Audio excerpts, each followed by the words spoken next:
Here's the thing, this is really interesting, and I think this isn't necessarily directed at you because I think it is something that a lot of us do incorrectly, and it's the way in which you're actually thinking about this issue, alright? It's the way in which you're thinking about this issue.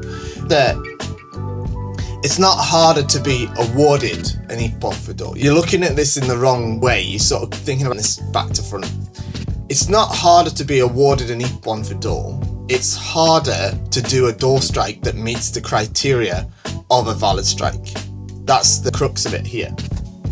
So it's not that the shimpan is stricter on the criteria for door, it's that it's harder to achieve those criteria when striking the door.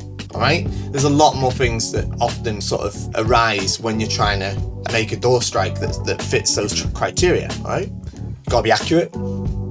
It's got to have the correct yosato sae, the correct power and sharpness. It's got to have the correct hasuji, the direction of the blade. It's got to be made at the correct opportunity.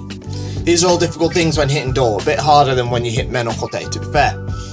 So that is why it is harder to make a door strike that fulfills the criteria, rather than why it's harder for it to be awarded. At the end of the day, it's not the player who decides what is ippon or not, it's the shimpan, alright?